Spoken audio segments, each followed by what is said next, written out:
It's important also to teach goodness to the child and let the child catch it from your behavior. This is part of resourcefulness. We've touched on it a little bit, but let the child catch it from your behavior. You know, how you treat your spouse, your child will treat his or her spouse in most cases. Some cases maybe not, but in most cases. So it's important for us, very, very important for us, to go out and to speak, or to make sure that the children that are witnessing us get the good example. They see, they learn from us. Go out of your way to address your spouse with respect, to utter words of goodness, words of love. Address with respect, you know.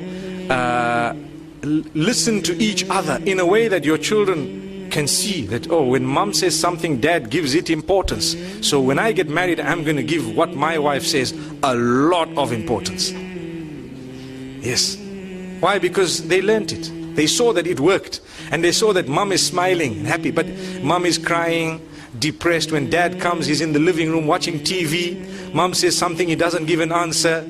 Then he starts screaming and yelling. Then he goes and complains to his friends on the phone, and he does this and so on. Children are watching. Believe me, they think that when you get married, well, she's just a worker.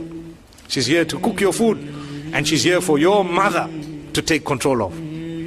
That's what they think, really. In a lot of homes, mothers take control of wives, of their children. So if I get married and my mother takes control of who I'm married to, is that why you were married? Well, if that's the trend we're set, then obviously it's the wrong thing, it's the wrong trend. We should have a good relation, but it must not be that. And we need to have a habit. I have a habit. I explain to my mom how much I love her. And I tell her, look mom, this is a line. Here's a beautiful line. Please don't cross it. There you are. I love you so much. Nobody can take your place. But here's a line you don't cross, my beloved mom. These are my wives. You want to say something? Tell it to me. I'll tell them. I can say it in a better way. It happens. It works. And sometimes when there may be a misunderstanding, and misunderstandings do happen, we have to take control. And the children are watching us. They know what's happening. They can see. So dad comes in, you have to be a powerful figure with love, But you have to be someone who cannot be trampled over. Affection. Your mother must never feel that you don't love her. No, you do. But she must know that, you know what, you cannot come and boss around my wife, because that's my wife. And that doesn't mean I don't love you. I really do love you. Maybe you cannot word it how I'm wording it to you now, but in your own way you need to say things. Because parenting, and a successful parent can only be a successful parent when they have minimized their own issues. I've got issues in my home with a woman will tell you, I've got issues with my husband and with my mother-in-law and so on. How can you expect that woman to be a successful parent? There's going to be some form of shortage in her upbringing of her children, because she's busy with fighting her own battles.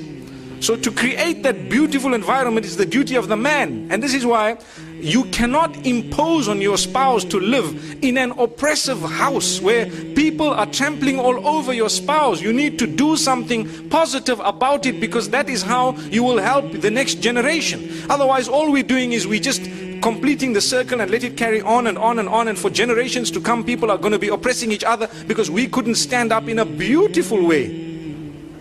In a beautiful way. We're not saying go to the house and start creating a disaster. No, in a beautiful way. So it's important for us to know that, inshallah, and I know I've touched on it. It's a topic that might affect a lot of people, and people might appreciate what was said.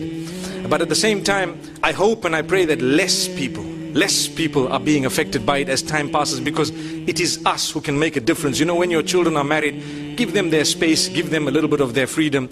Make sure that you don't want to control every aspect of their lives and so on. You should have already given them the skills to manage their own lives by the will of Allah subhanahu wa ta'ala.